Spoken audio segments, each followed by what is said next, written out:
And you're live. Great, thank you. Welcome to a joint session of the House and Senate Education Committees on Friday, April 25th. We are thrilled to have you all here. We're going to briefly introduce ourselves as committee members, talk a little bit about the setup this afternoon, and then most importantly, hear from students. And then starting. I'm happy to start. Representative Emily Long, I live in Newfane, Wyndham 5. I represent the towns of Newt, and Townsend. Representative Brian Hunter, I am from Manchester, Vermont, and I represent Manchester, Arlington, Sandgate, and Sutton. Representative Casey Toof, I represent St. Albans Town and St. Albans City. And Representative Chris Taylor, I represent Milton and a little part of Georgia. Representative Peter Conlon, I'm from Cornwall and I represent 5 small towns in Addison County. We'll come back. We're going to MC here. Okay, I'm Seth Roberts. I chair the Senate Education Committee and I represent the Bennington Senate District. I'm Representative Leanne Harple. I'm from Glover and I represent Albany, Craftsbury, Glover, and Greensboro. Good afternoon. I'm Senator David Weeks. I represent Rutland County and I live in Brock. Good afternoon. I'm Nader Hashim. I'm Senator from Wyndham County and I live in Emerson. I am Representative Beth Quimby. I'm from Linden. I represent Sheffield, Wheelock, Sutton, Newark, and Senator Ron Hinsdale from Chittenden County did the work on behalf of the Senate, making this all happen. And so I've asked her just to step in and help run the meeting today. Thank you, Mr. Chair. So I'm Senator Keisha Ram Hinsdale. I represent Chittenden Southeast.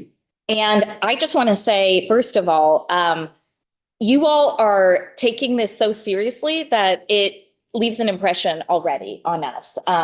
We really see you and appreciate that you've come here, for many of you, on your break. And we see how much your education means to you. And it sounds like we're going to hear the same thing from you. So that is deeply appreciated because I can't think of a more important topic in our democracy and in our society than the welfare and education of our young people. One thing I want to remember to say is that we do have a photographer from the local press.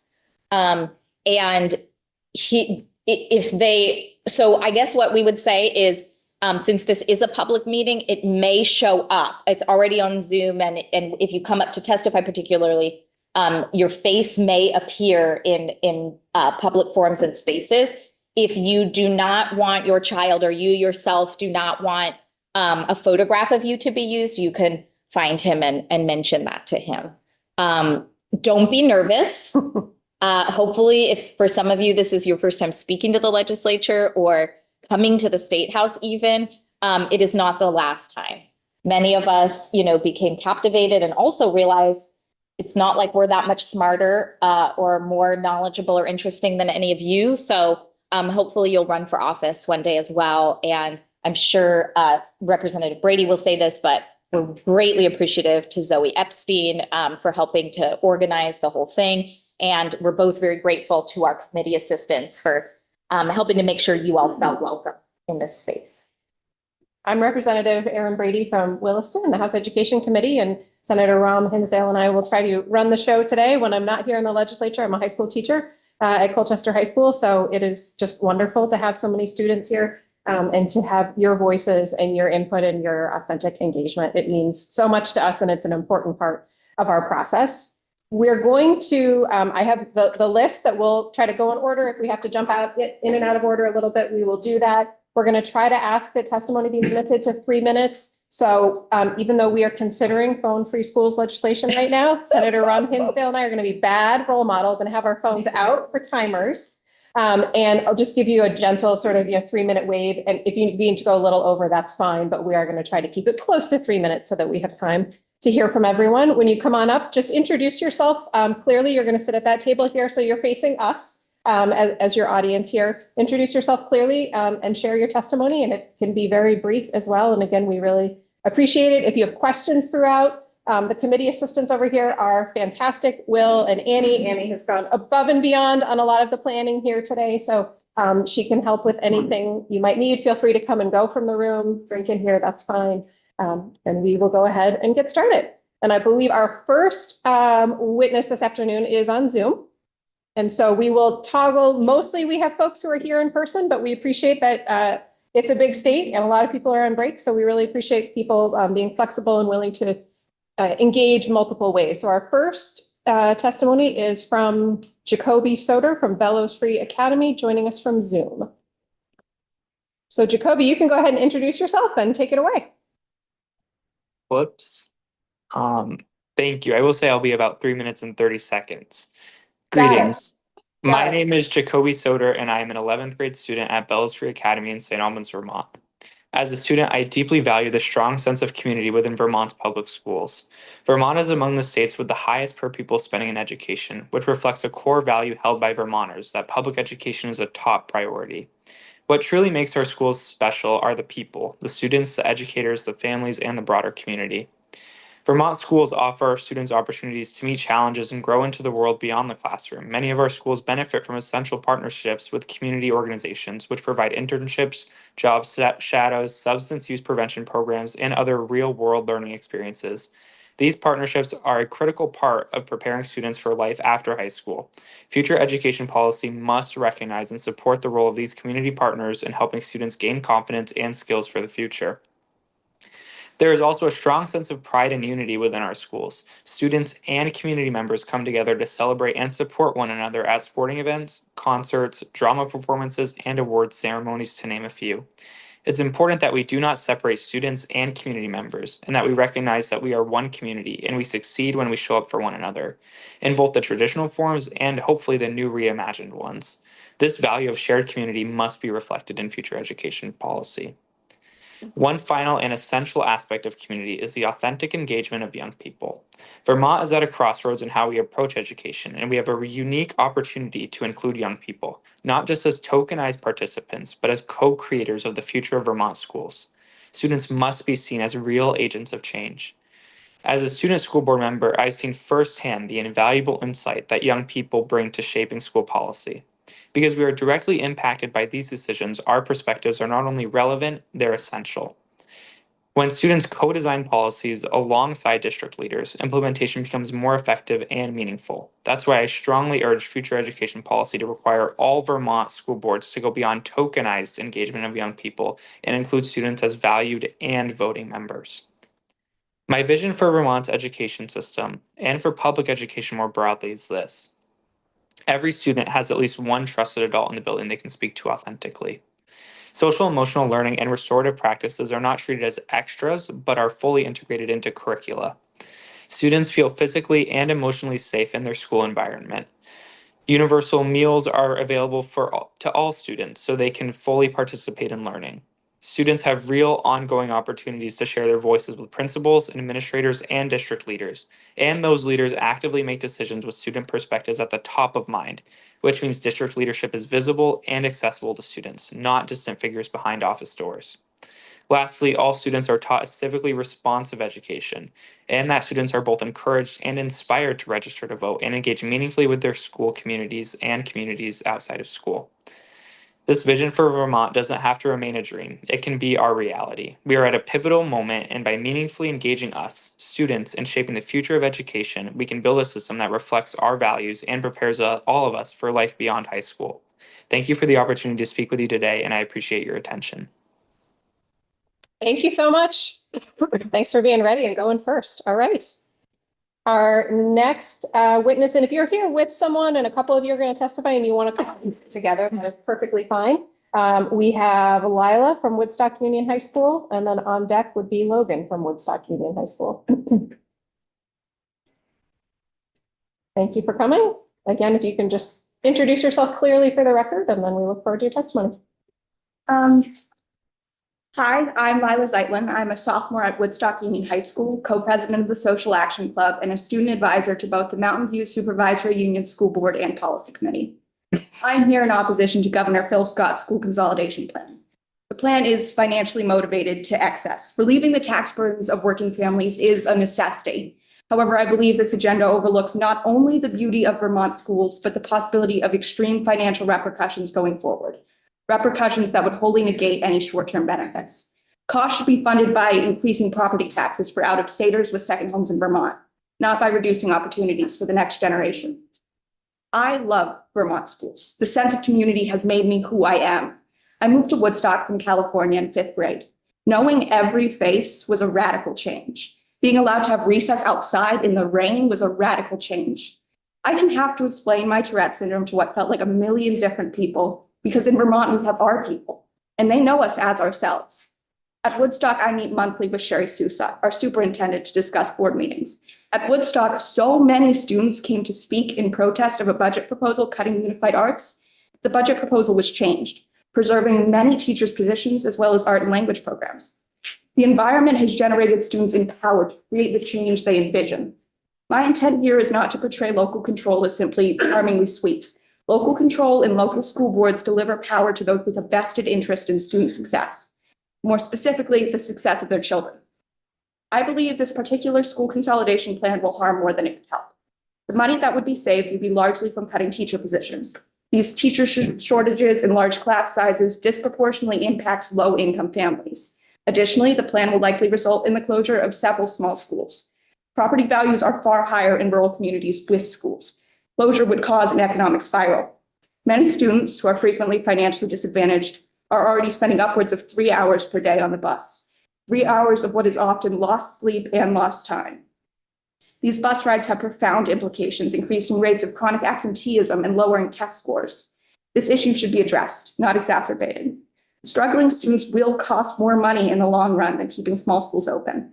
I implore you to make the decision that will ultimately save Vermonters money, the kind decision, the decision that's best for the collective Green Mountain soul. Thank you so much. Thank you very much. And next is Logan from Woodstock Union High School.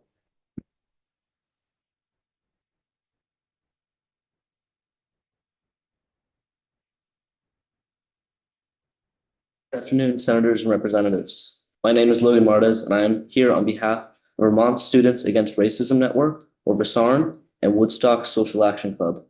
I come here before you to implore you to pass legislation to cement protections for DEI programs in schools. Within Vermont, one of the most, if not the most, progressive states in America, the possibility of removing diversity, equity, and inclusion in our schools and taking years off a powerful movement. If anything, we should increase our progress towards educating the youth about how diversity amplifies our society. I moved to Vermont from California, where diversity is an active presence. Coming to Vermont, I've noticed an unfortunate lack of diversity. Many students are very accepting of marginalized communities. Many do not know how to react to diversity. In my own personal experience, I have witnessed a student scream the R word repeatedly, and other students shout back the same slur. The class was complacent and this with the behavior, and one student even commented that this is the culture of our community. How is this considered acceptable? Why do we need to protect minority rights? We need to reteach diversity to ensure that people are not ignorant. I believe that most people become more inclusive with the right tools. I am the founder and co-president of Social Action Club at Woodstock Union High School. One of the strategies for fighting prejudice is not pointing fingers. I work to inspire my peers to do the right thing by teaching them not to create an us versus them. It is difficult, but as a state, every student should learn it is not okay to create prejudice towards differences. We should not look the other way and let prejudice occur in our schools. Every day we're bombarded with slander, bias, racism, ableism. We live in the state of Vermont. We have always stuck to our ideals. We are the first state to ban slavery, the first state to create civil unions. We are the front runners in social progress. We have always been on the right side of history. We must not let the racist policies of the current president affect our students. We will never kneel to authoritism. We do not negotiate with people who inspire fear in the masses. We must not sacrifice the education of our youth. I appreciate your time and support, and I plead with you to hold fast with DEI support in schools by voting in favor of DEI initiatives, regardless of the Trump administration's pressure. Thank you. Thank you very much. Next is Zoe from Champlain Valley Union High School. Hi, everybody. Thank you for having me.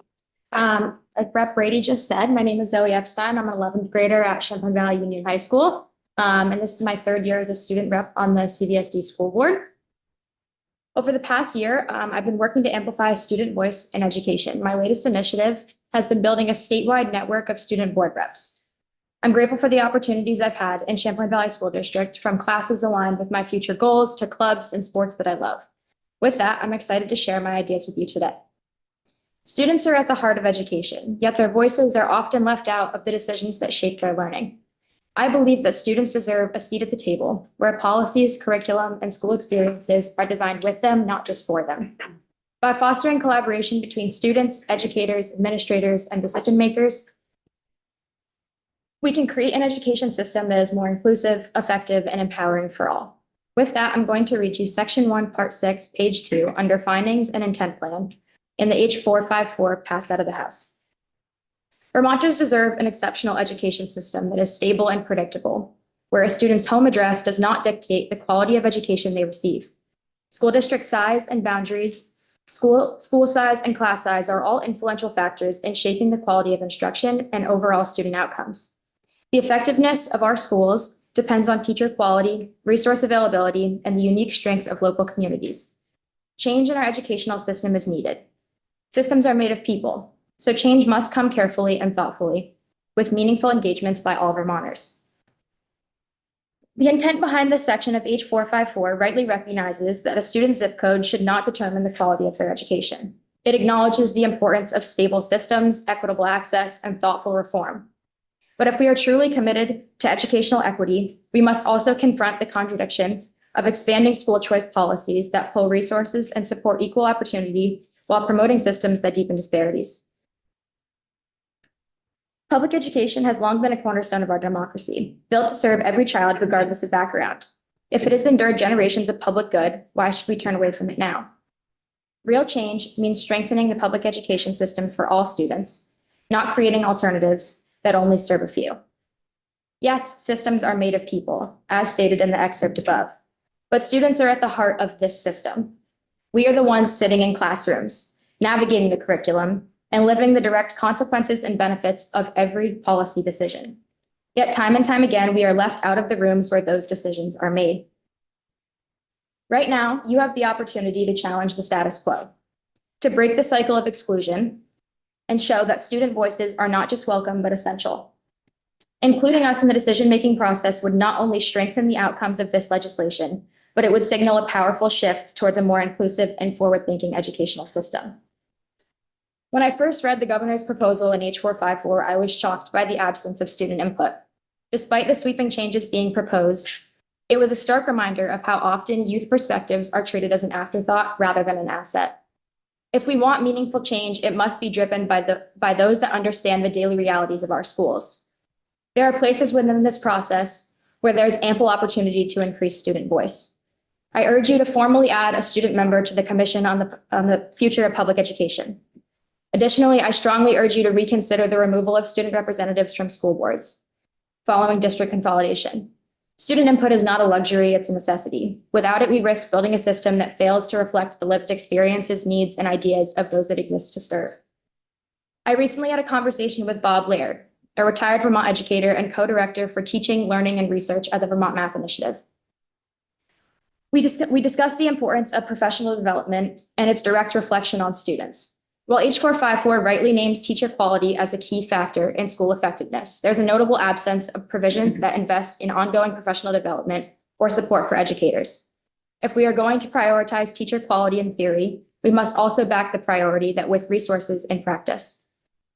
And an investment in teachers is an investment in student success, and reform efforts that overlook that connection risk falling short of their goals. If we make every teacher the best they can be and provide them with opportunities to learn and to grow, we are in turn benefiting all students.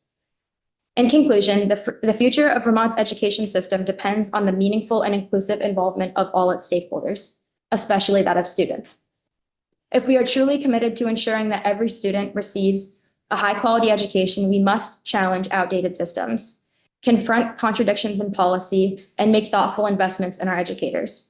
By fostering collaboration between students, teachers, administrators, and policymakers, we can create an education system that reflects the needs, aspirations, and lived experiences of those it serves. Strengthening the public education system, supporting teacher development, and ensuring student voice at the decision-making table are essential components of achieving real, lasting change. It's time to move beyond performative measures and embrace a future where all voices, especially those of students, are heard and valued in shaping the education we all deserve. On a final note, I urge you all to reflect on and discuss what the true meaning of education is, who it serves, and why it exists. Please carry that with you in all the decisions that you make moving forward. You have the opportunity to improve all opportunities for Vermont students. And please make every choice moving forward with us in mind. Thank you very much. And next we have Hebo from Champlain Valley Union High School, and on deck, Chloe from Champlain Valley Union High School. Welcome. Hello. I'm Hebo Dehir from Champlain Valley High School Union, and my testimony today is going to be on DEI programs. In my personal experience, I think diversity, equity, and inclusion are essential for the success of the future of education systems. DEI initiatives ensures that every student, regardless of their background, has access to resources that they need. With DEI, it's important to create an environment where all identities and perspectives are included and valued. DEI also helps support unrepresented minorities with school. For example, with my personal experience with being the only hijabi and person of color in my school, in middle school, with being the only hijabi person of color, with there being no DEI programs, I found it hard to engage within school and with other students as well. But with that kind of changed while transferring to CVU and joining the Racial Alliance Committee. While joining the Racial Alliance Committee at CVU, with DEI programs, advocating about more DEI programs, it helped promote engagement and participation in public school. And I think it helped promote participation in public education within schools. And my request to you all today is to help kids like me grow our voices by advocating in places us kids can't. All I'm asking for you guys to be today is to be our voices within legislation. Thank you. Thank you very much. Next, we have Chloe from Champlain Valley Union High School, and Nicole, our last one from Champlain Valley Union High School, on deck. Welcome. Hi, my name is Chloe Gu. I'm a junior at CVU, and I am on CVU's school board as a student rep. What I value the most about my current educational experience about Vermont is the strong sense of community and close relationships I have with both my teachers and my classmates. Due to our small school sizes, every student is truly seen, supported, and teachers have time to get to know us as individuals. This creates an environment where I feel comfortable asking questions, expressing my opinion, and taking risks while learning. I also appreciate the variety of opportunities available, from extracurricular activities to unique courses that explore my interests. The emphasis on equity and inclusion ensures that everyone has a chance to participate and succeed regardless of their background or where in Vermont they live.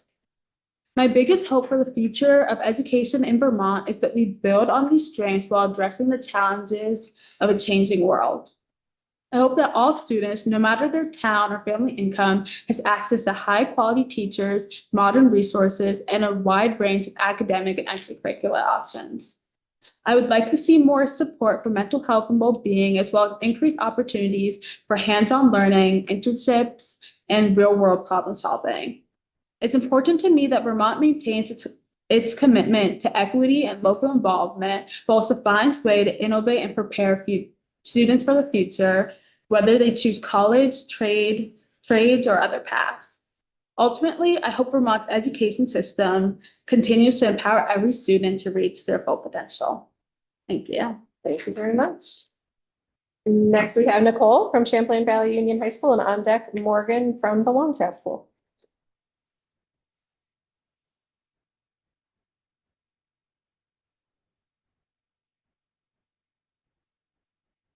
Welcome. My name is Nicole Richie Assembly. I'm a junior at Champlain Valley High School Union High School. I'm here on behalf of the Vermont Student Anti-Racial Nation. So when I first joined high school, I never really knew what DEI was because in my middle school experience, I didn't really talk to upper people in the school. But I shortly learned after my experience in freshman year, I had to submit an HBB form, and my DEI coordinators definitely made me feel supported and that something was going to happen after. It wasn't just going to go nowhere, even though other teachers weren't really supportive of it. Their showing up for me didn't end just in my freshman year. They also showed up for me in my sophomore year. They would come to my classes to talk about the kids' microaggressions, and it wasn't something awkward. They'd be very serious about it, and they would definitely show up for me. I knew anytime I could go to their offices and there were people who would understand me and show up for me.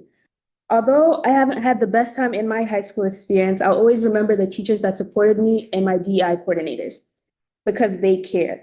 DEI education means creating an environment where all students, regardless of background, feel valued, supported, and empowered to success.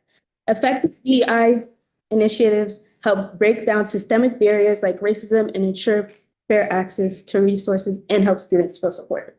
Another thing that also helped me during my experience in high school would be my affinity space. Going to high school filled with microaggressions, racism, and some ignorant people, it was tough going from class to class, trying to stay sane, hearing all of these microaggressions. But one thing I always looked forward to was our BIPOC affinity space, students encouraging equity, diversity, and success, SEEDS. Even sometimes we would just sit and have small conversations, but it still felt like coming home. Our teacher was so supportive and lovely, and we all knew we had each other. We always stood up for each other with challenges at school, and we would always do fun things to get our minds off what we all struggled with in the school. Affinity groups provide a safe space and supportive environment for students who share similar identities or experiences. Another thing I wanted to talk about is student support systems. These are important because they help students with things like schoolwork, mental health, and other things that they might face in schools. Examples would be like counseling and programs. This makes it easier for students to do well in school and feel safe. I thank all of you for listening to my story and all the work you do to support students like me. But my one request would be is that you continue to support and fund DEI programs, affinity spaces, and student support systems in our schools. Thank you for listening. Thank you very much. Next, we have Morgan from the Long Trail School, and on deck, Naomi from the Long Trail School. I'm also going to be a bad role model. Saving trees. Yeah. Good afternoon. My name is Morgan Cable, and I'm a senior at Long Trail School, which is an independent school in Dorset, Vermont. I started at LTS in 9th grade, entirely unprepared for what the next 4 years of my life would bring.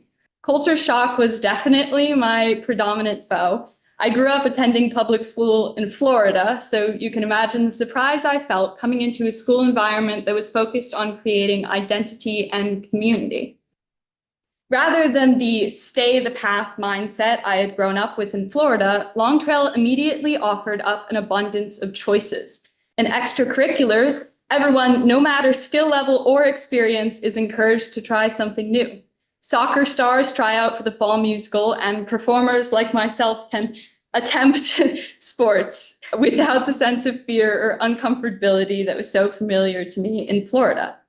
I have grown to immensely value choice and education. However, the spirit and community, so apparent the moment you walk through the doors of LTS, are what truly blew me away. Smaller class sizes means that no student ever gets lost in the crowd of 20. These smaller classes have been vitally important to me in forming lasting relationships with my peers as well as my educators. Every teacher knows every student's name, and class discussions are tailored to students' interests in both the material, to be relevant to both material and student interests. And the International Baccalaureate Program, or IB, this curriculum links every subject together through interdisciplinary practices. Attending an institution with all of the choice and benefit that LTS offers and receiving an education like the one that I have would have been entirely out of my family's financial ability without school choice. Now, as my own brother starts high school at Long Trail with the same opportunities before him, I hope that the system that has given myself and my peers so much can remain protected, appreciated, and understood as one of Southern Vermont's strongest features. Thank you. Thank you. Good afternoon. My name is Naomi, and I'm also a senior at the Long Trail School. Here's my experience with school choice. As an 8th grader, I lived in a district that did not provide school choice and attended a middle school that was designated for my residential area. My family decided to move just before my freshman year, and for my parents, the reasoning was first and foremost to give my brother power over his educational life, to boost his confidence and self-esteem, both academically and socially emotionally. While I am grateful for my middle school that supplied me with the tools that I needed to thrive in secondary school, I believe that having the ability to choose an institution opens doors to more specific opportunities and resources that align with individual interests and goals. We moved to Dorset because of school choice for my brother. School choice wasn't just about academic preferences, but it was crucial for my siblings to have a chance at fulfilling high school successfully. While my sibling would attend a different school than me, Long Trail stood out to my parents because its programs seemed to align perfectly with me and my identity as a scholar. They recognized my passion for the arts and my desire for academic challenges. They believed the rigor of the IB program would be something I would truly appreciate and thrive in. And here I am today, a high school senior who very much benefited from having had incidental school choice. So far, I've learned so much about myself, refined my academic and extracurricular preferences, and developed my decision-making skills. By having the liberty and encouragement from faculty members at Long Trail to take a step of courage into our shoes as student leaders, I have developed the confidence to not only involve myself in clubs, theater, and sports, but to really question the role of future leaders in the context of today's world and the impact that thoughtfulness can have. Long Trail has empowered me to take risks while cementing my belief in the power of education to make a difference in a young person's life. I'm confidently attending Middlebury College in the fall, feeling well-equipped and eager to make a meaningful difference in the world. This college spoke to me majorly due to its sense of close-knit community, thoughtful engagement, and strong teacher connections, much like my experience at Long Trail with its small class sizes. In addition to a brother, I have a younger sister. I hope that in the future, my sister will have the opportunity to choose her educational path, recognizing how central one's learning space is to their empowerment and personal growth. Thank you. Thank you very much. Next, we have Gavin from the Sharon Academy, and then on deck, Evan from the Sharon Academy, who will be joining us on Zoom. And thank you for having me. My name is Gavin Keep, and I live in Sharon and attend Sharon Academy, where I am in 8th grade. When I heard you were asking for students to share their ideas about school, I was excited to come speak to you. The thing I value most about my current education is the support I receive from my teachers and my classmates. My school was able to achieve this because of how small it is as a whole, and also because each class is small. For example, my Algebra 1 class has 11 students in it, and we can go to the teacher for help when we need support. Both a small community of students and small class sizes has helped me get the support I need to succeed. I was diagnosed at 3 years old with ADHD and moved from Georgia to Sharon, Vermont when I was 7. When any school I have attended has worked best for me, it has been because the teachers know who I am as an individual and can support the variety of ways that I learn. Some of those ways are different from my friends, and I do better at a school when teachers can see each of us and treat each of us in a unique way. I bet that many of those teachers have also gotten all sorts of training in how to help lots of different kids, but you only know what tool to use with a kid if you can really know that kid. So I want all the schools in Vermont to be places where kids are known really well by their teachers. At my current school, my current school, the Sharon Academy, this is exactly what I get. My teachers know what I need to learn best and help me to do the best that I can. While some in this country are worried that the government might get rid of 504 plans, one thing that makes me feel less stressed is knowing that I go to a school where, regardless of what the national rules might be, they will know who I am and help me to learn the ways I need to. My biggest hope for the future of education in Vermont is that all kids will be able to attend schools where teachers can know them really well, and where those teachers can then know which tools to use to help those kids learn the best. Not all methods of teaching work for every student, and being at a small school has really made a difference for me. Thank you very much. Next, we have Evan from the Sharon Academy joining us on Zoom, and then on deck is Eddie from Montpelier High School. Hi, I'm Evan Hare, and I'm a junior at Sharon Academy in Sharon, Vermont. I really value the promotion of authenticity and individuality at Sharon Academy. The environment not only of academic learning, but social and emotional learning creates individuals who are confident enough in themselves to be creative and independent thinkers. An independent and flexible mind is something needed not only in school, but in the real world as well. Education should foster not only mental growth, but a sense of self that will allow one to prosper and hold their own in any situation. I feel extremely lucky for my education, and I hope that the future, no matter what it will bring, will value students as individuals, individual minds and individual learners. Having a strong sense of self leads to a more authentic life. When we combine academic excellence with students' well-being, education can perform its true function to unlock students to their immense potential in the world. Thank you for your time. Thank you very much. We have Eddie from Montpelier High School, and on deck is Ari from U32 High School.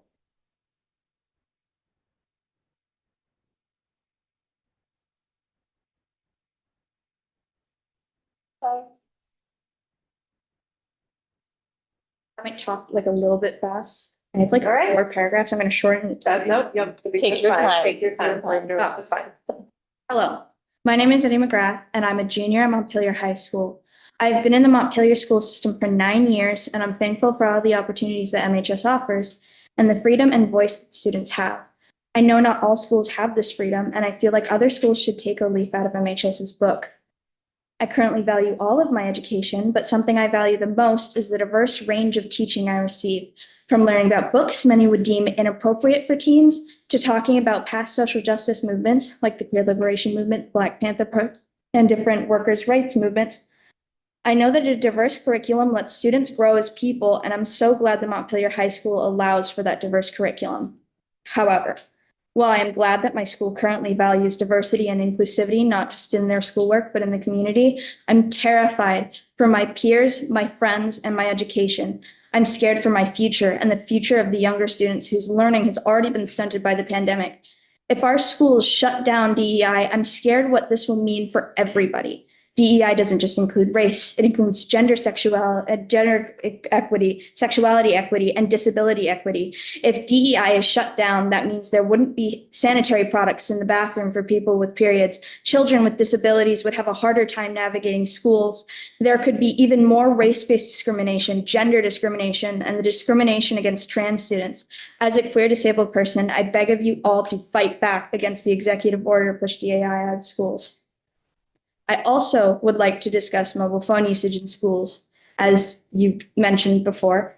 There are strong arguments for strict phone bans, citing concerns about mental health, addiction, and cheating. Phones can be addictive and linked to mental health problems in teens, and some misuse them for dishonest purposes. However, as a student, I'd like to highlight a less discussed perspective, a perspective I am sure many don't touch on because it's very hard to talk about. The dangers of not having a mobile phone in today's age. I fear for safety in the event of a school shooting, a concern many share. If such event arises, being able to document the situation or contact loved ones is important. While such events are rare in Vermont, the K-12 shooting database recorded 332 incidents in 2024 alone, which is alarming and needs to be addressed. Additionally, in medical emergencies, having a mobile phone is crucial for quick access to help, as using a landline can be slow and may leave someone alone in a crisis without support. the last thing I would like to talk about is a little bit hard for me to talk about, which is increased support for homeless teenagers in Vermont. This is crucial. This support should include not only students, but also those who have left school to work for survival and those balancing jobs with their education. After the Montpelier flood, my family was homeless for 4 months, and for 4 months, I went to Brattleboro High School and was in the motel program. I struggled to manage work and school while living in a subpar motel with only a microwave and a toaster oven to cook my food in. The school offered minimal help, and while I appreciate the laundry cards, I needed more substantial support. A simple solution like a no questions asked free dinner program for students to take home would greatly ease their burdens, and any initiative to lighten their load would help. Thank you for your time. Thank you for very, very thoughtful, important testimony. Thank you. Next, we have Ari from U32 and on deck, Punkti from Essex High School.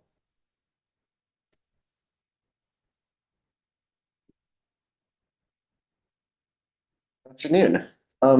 My name is Ari Chapen, and I'm a senior at U32 High School in East Montpelier.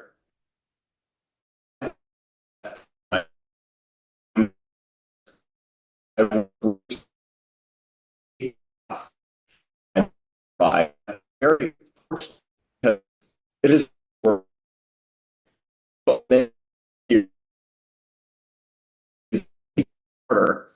as a student to create a high school plan that fits your interests. These classes are slowly disappearing because there aren't enough students taking them. As my brother enters high school, AP Chemistry is one of the classes that the administration is trimming down because of low demand. AP Chemistry is being switched to every other year, and next year's seniors who might have planned to take it will not have this opportunity. In addition, while I have been able to take the classes I've wanted, there are very real possibilities that these classes won't run in the future because there won't be enough students to take them. In part, this is due to early college, pulling many of my challenge-driven peers away from the traditional high school track and the higher level classes at U32 that I value. I'm one of the 3 students taking AP Physics 2, one of the 4 students taking AP Computer Science, and one of 7 students taking AP Chemistry. In previous years, these classes have been filled with seniors and other students as well.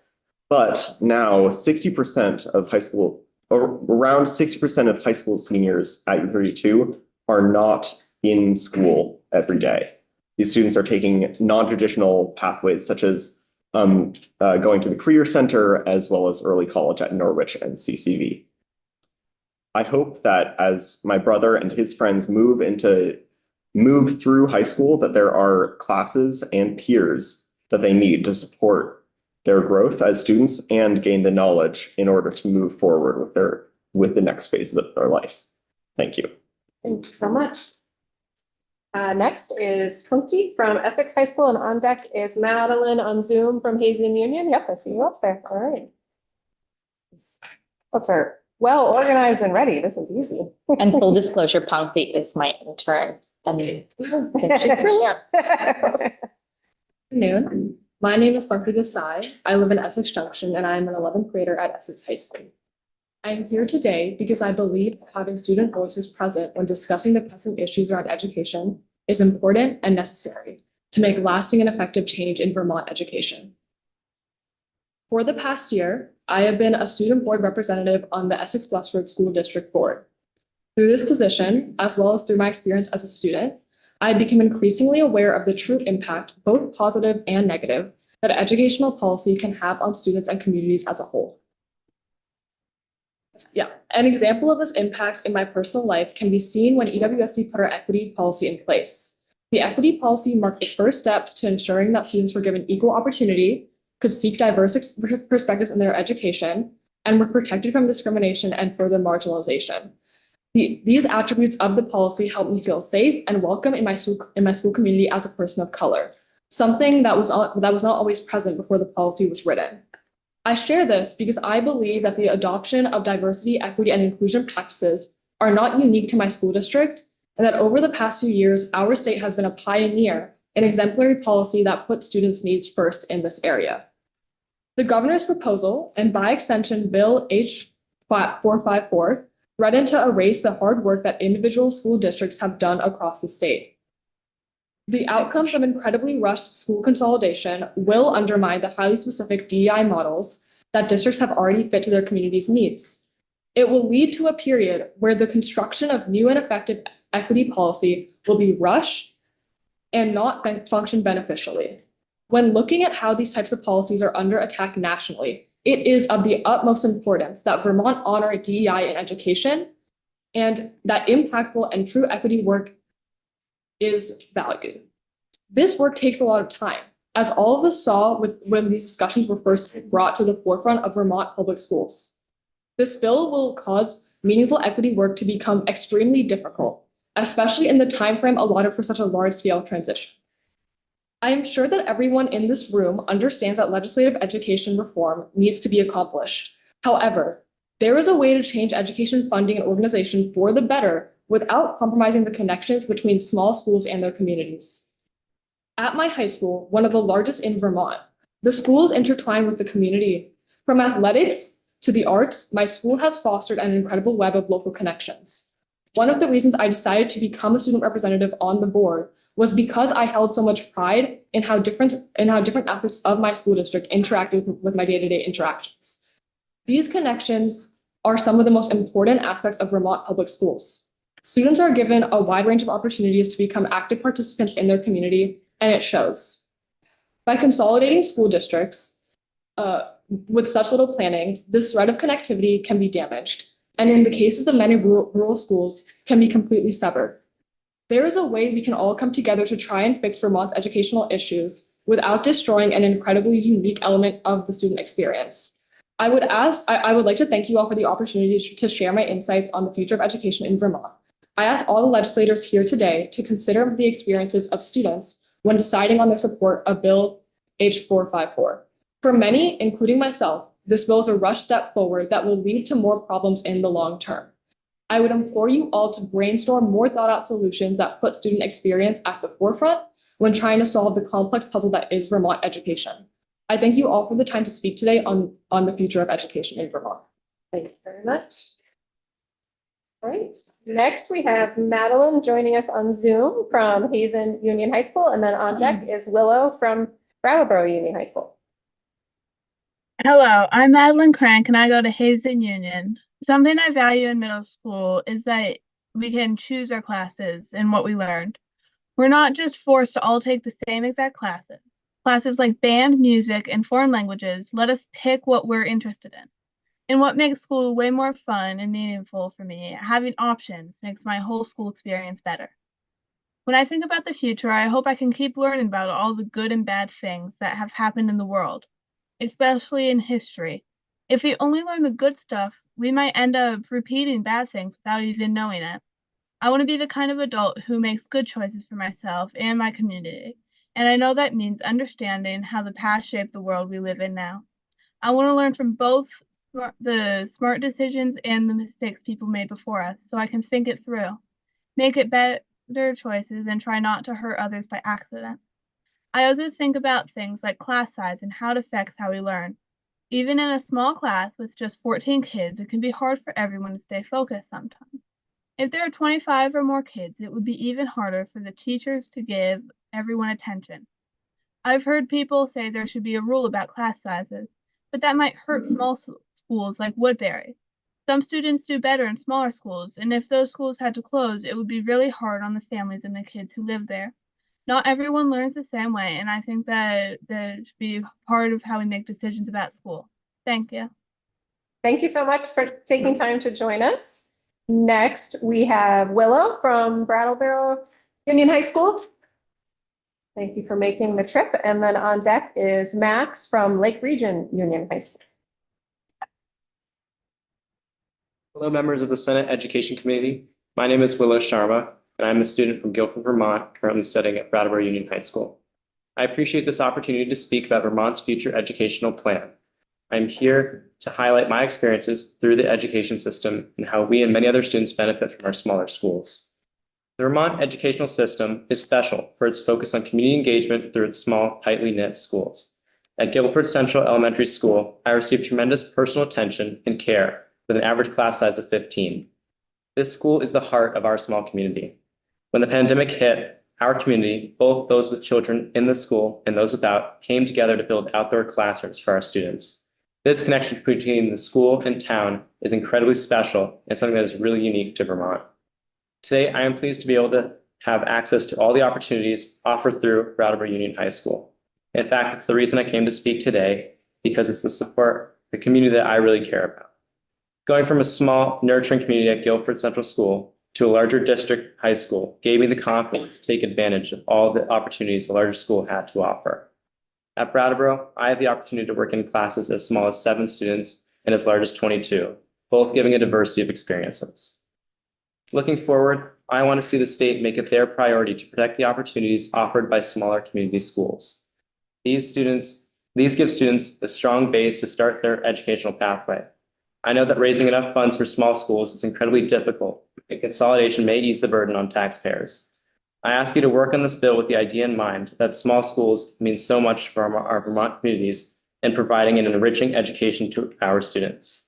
I want the future generation of Vermont students to have the opportunities for a caring and inclusive education that will allow them to engage meaningfully in their local and larger communities. Thank you very much for your time and consideration. Thank you so much for coming. Next, we have Max from Lake Region Union High School joining us on Zoom, and on deck we have Aydah from Craftsbury Academy also joining us on Zoom. Welcome. Hello, thank you for hearing from me. My name is Max. I'm a junior at Lake Region Union High School. I just wanted to draw your attention to the drastic differences in pupil spending that are in the state, and how that in my district, which is the poorest district in the state, and yet still manages to get test scores above the median, we are spending $13,495 per the long-term weighted average daily membership per student. And then if you contrast that to districts such as Woodstock, which is spending $17,000 per student. Sharon Academy, which has a tuition for all students of $22,000. Montpelier Roxbury, $14,796. CVU, $15,530. Craftsbury, $15,780. With the bill that you all just passed, that was passed through the House, the raised tuition would be $15,000. If we are to also then cut teachers so that we can raise our class sizes, what are we supposed to do with that extra money? Are we just going to give it to more admin costs? Because that seems like the only place that we're going to be able to put it. We already have ridiculous admin assessments. If we got rid of that, we could actually reduce our budget.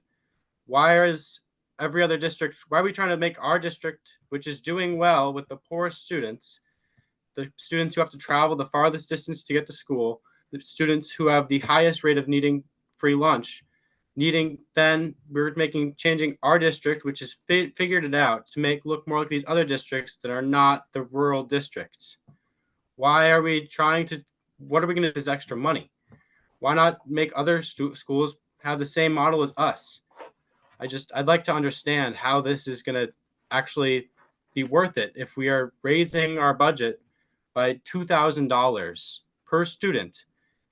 And then reducing staff, which is the biggest driver of budgets aside from healthcare, which is not regulated nearly enough, as the Green Mountain Care Board has no oversight, and then is able to just work with the insurance companies to raise the rates that are charged for health insurance for the entire state employees.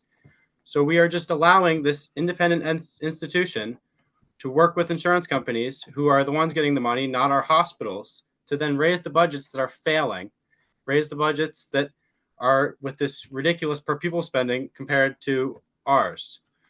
Thank you.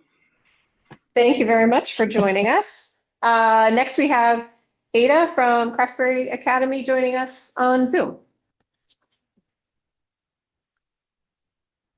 Aydah, are you there? Yes. Great. Okay. Hello, thank you for taking the time to listen to Vermont students' voices today. My name is Aydah Allen, and I am a freshman at Craftsbury Academy, a public K-12 school in rural Orleans County. I have been a student at Craftsbury since second grade.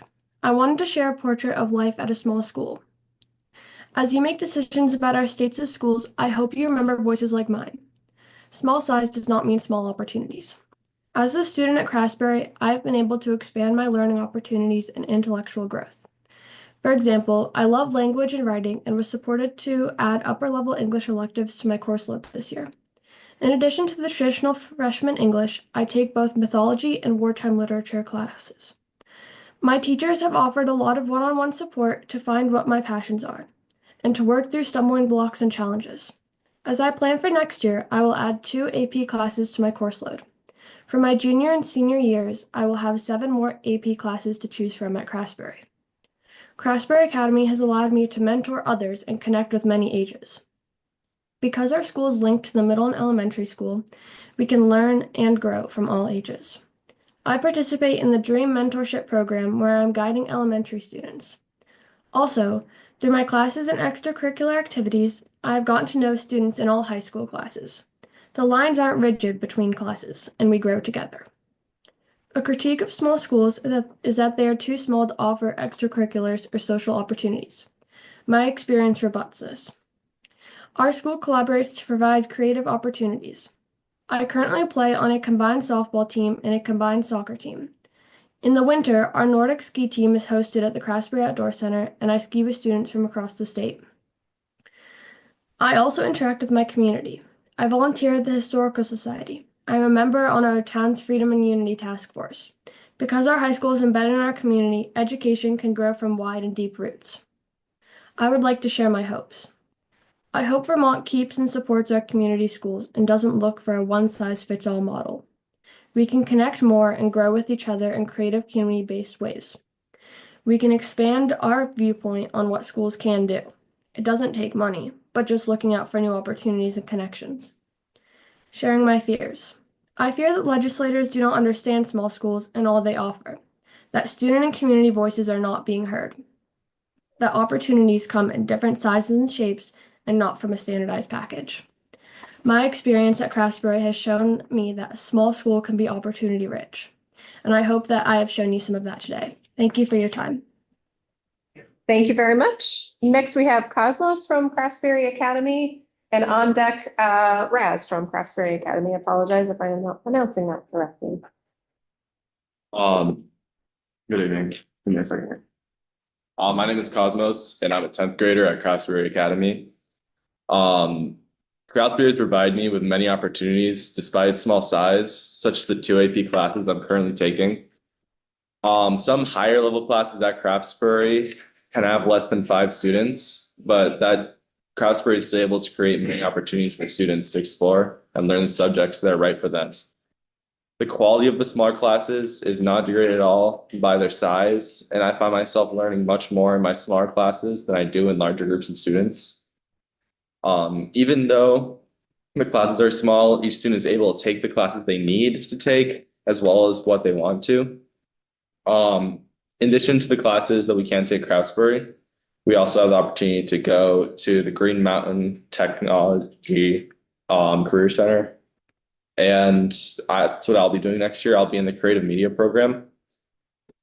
And because of that, the classes that Craftsbury can offer, I'll still be on track to get all my credits. But without those classes, even though they can be small at higher levels, they still need to be offered so that students like me who want to take an alternate route for our education can still have all our credits needed to graduate.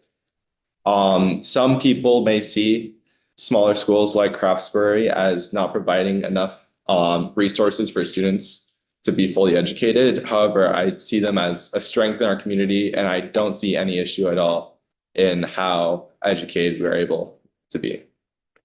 Thank you very much. Next, is it Raz? And on deck is Orion from Craftsbury Academy. Also might have gotten that name wrong, so correct me, please. Hi, I'm Raz Milay. I'm a sophomore at Craftsbury Academy. I do believe that the age 454 proposition is unnecessary. As the old saying goes, if it isn't broke, don't fix it. Look at my class of 7. All of us are very successful despite going to a small school. For instance, I'm the first Vermonter to win the International Science School Award. Cosmos, who you met earlier, is going to the sophomore Hobie Leadership Program. And Riley Gerhardt is enrolled in the marine ecology class and is being sent to Bermuda to do some research there. Clearly, if you try hard enough, there are still some opportunities for those in small schools. Not to mention that it builds relationships. Me and my class are like family. Not a month and a half ago, a lot of us went down to Boston as a group to take classes at MIT for the Splash program. Clearly, what we're doing here is working.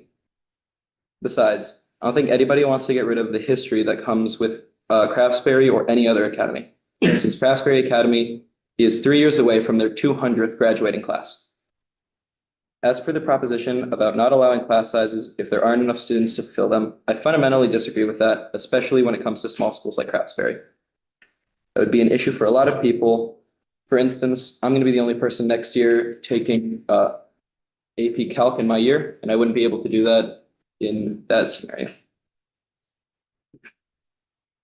Those are the reasons that I and many others oppose this proposition. Thank you for your time. Thank you very much. Orion, I'm not sure if I'm pronouncing it correctly again, and on deck is Iris from Craftsbury Academy, followed by Rue from Craftsbury. Good afternoon, everyone. My name is Orion Hart, and I'm a freshman at Craftsbury Academy. Craftsbury Academy provides me with a tight-knit community and personalized learning, as well as great opportunities within the sports that I love, such as skiing and biking. Through these many aspects, Craftsbury gives me a great path to move forward with my goals, and I think it could be detrimental to our smaller communities if we took this away. Craftsbury Academy provides students with regular trips to local areas and community hotspots, giving them a fun and educational experience outside the classroom. Craftsbury's smaller community also gives each and every student a chance to be seen. Each person is recognized within the community as a vital part of a larger machine, giving everyone a space and voice in the learning experience. Thank you. Thank you very much. Iris from Craftsbury Academy, and then Rue is on deck. My name is Iris. I live in Craftsbury and I'm in 7th grade. I think Craftsbury is a great school because I think being able to know all your classmates and teachers is good for a good education. It makes classes feel comfortable and like you can learn freely. Teachers know how to help you when they know you better personally. The teachers at Craftsbury have a fun way of teaching that helps us learn a lot. It feels like a community. It feels like you always have someone to turn to when you need them. Teachers help the students get to know them by telling us personal stories about themselves and letting us tell personal stories about our lives. The teachers make it fun to learn by giving us lots of experiences that help teach about the world. For example, we do an educational field trip every week, and we do a lot of hiking, and they teach us about the environment as we have done rock climbing, ice skating, biking, and practice chess in class sometimes. Craftsbury has been the state champions for chess 2 years in a row. The middle school went on a week-long field trip to Maine last year at Nature's Classroom and learned a lot about the outdoors, including how to make fires, how animal senses function, and many group activities. One of them was called Build a Civilization, where we explored how civilizations survive. We also had an opportunity to dissect a sheep eyeball, which was really fun. I remember my 3rd grade experiences in outdoor education. Craftsbury School has a wood lot, which is a bunch of woods that the public can go and hang out and take walks in. And I think it's really cool that we can do these things because our school is so small. It's a good thing to learn about more than just the basic school material. The school also does one-on-one work with people that might need extra help, which probably can't happen as much in a big school. There's also a lot of after-school activities that are good for our education, including soccer, basketball, baseball, and cross-country skiing. I've participated in theater, Girls on the Run, cross-country running, and track and field. We also get to know the people outside of our class and interact with them when we get put in groups in our whole middle school field trip. I feel safe and comfortable when I know my schoolmates and not just the ones in my grade. So I think Craftsbury is a very good school and we should keep it how it is. Thank you. Next is Rue, and then on deck is Arena from Colchester High School. My name is Rue Jacobs. I'm a fourth grader. I learn a lot at school. I learn math and literacy all very well because every teacher in this school has a unique way of teaching, and I like that. I think this school is a great place to learn. Craftsbury schools are wonderful because of learning and how many field trips there are, like ECO. ECO is at the Woodlot, and it is outdoor education. This year in class, we did an 1800s project, and we got to see some of the objects that people used then. Craftsbury also hosts Girls on the Run for an after-school program. This is my second year doing it. My coaches include my teachers and volunteers like my dad.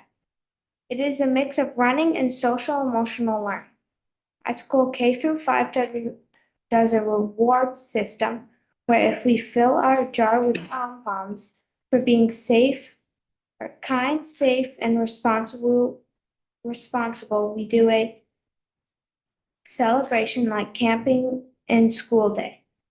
Every year we go to Art and Bloom at the Highland Center for the Arts. Art and Bloom is an event where there is art displayed from our school and other schools in our supervisory union. We also sing together, and this year we did a taiko drumming for a week with an instructor from Burlington Taiko, and then performed for our town. I love my school. Thank you very much. Okay, next is Arena from Colchester High School, and is Adam from Mount Holly Elementary here? That was somebody. That's the camera.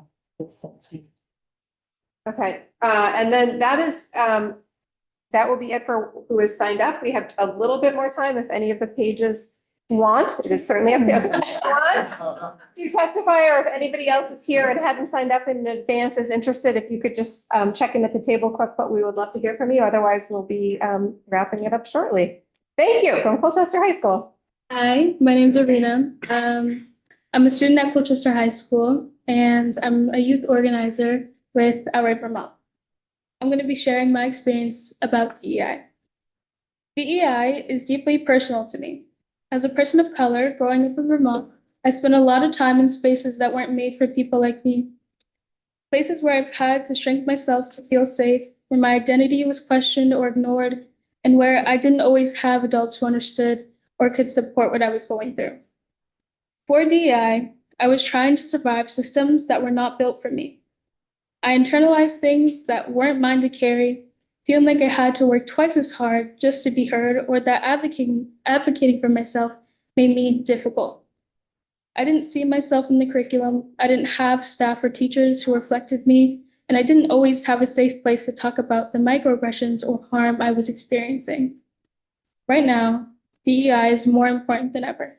We're living in a time where identities are being debated, where books about us are being banned, and where the spaces that are supposed to protect and uplift us are being stripped away. That creates real harm.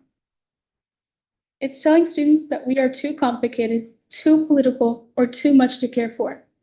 DEI pushes back against that. It gives us language to name what we're feeling and tools to build something better. It gives students of color safety to take space, to lead, and imagine futures where we don't have to fight to be seen. I'm not asking for a perfect system. I'm advocating for one that acknowledges that we exist and that we matter. DEI gives me hope, not just for me, but for every student who's ever felt like they didn't belong.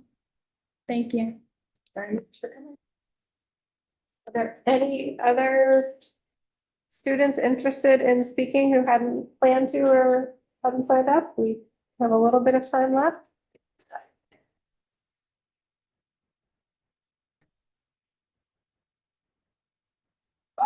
Bueller, no.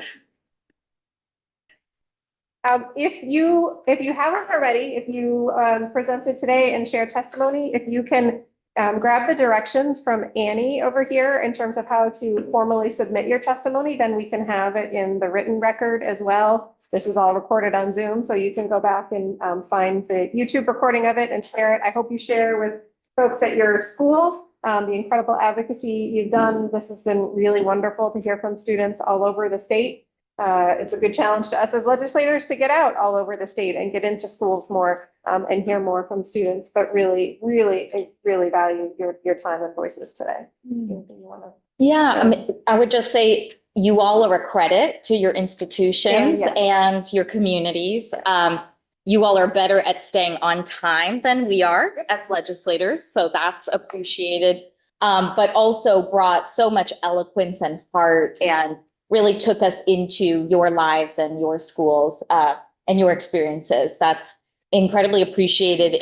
It makes, I don't get to make all the rules, but it makes me hope that in the future, we can hear from students about what's going on for them early in the session so that you help us shape the agenda of what's on your minds and what you need from your schools, not just reacting to major proposals. It's incredibly valuable to hear from all of you. You all shared very bravely as well. None of this is easy. And it just really makes me feel great about our education system and all of our institutions of different shapes and sizes and geographies and what they're offering for you. So we, on behalf of the Senate, I'll say, we deeply appreciate your presence here. If you haven't noticed, you also have some of your legislators who are in the crowd among you. I see Sarita Austin. I saw Wendy Harrison, who represents Windham County. I don't even know everybody anymore in the House. I'm sorry. There are several. But they usually have gold name tags. And so if you don't know your legislator, they might be in the room. They might be in the halls today. But please count on us if you want to be heard further. We are hopefully easy for you to find and reach out to. And we very much appreciate you being here. I'll let Peter, you have it. Anybody else? Go ahead. No, go Okay. Just had, for this group, I had a student from Glover who did submit written testimony that is not going to be read because she couldn't be here, but that will be on the site. So I Yes. guess that you guys will all take some time to read that. Yes, and there are several pieces of written testimony from students who couldn't be here or couldn't be on Zoom. So those will eventually all end up on the House Education Committee site and will be there as a written testimony. So there's quite a few more pieces of student testimony coming. Please do. Wonderful. Right. Yeah. Please do take the time to read those because I know students worked on them over their break. Yeah. Some English isn't their first language and they did it with the help of teachers. At least there's 6 testimonials from Winooski that fall in that category. Zoe, again, has been a great partner in organizing student voice, whether or not students could be here. It is really tremendous when students lead. It behooves us to follow. So thank you all so much. Well, we appreciate the opportunity. Thank you. All right.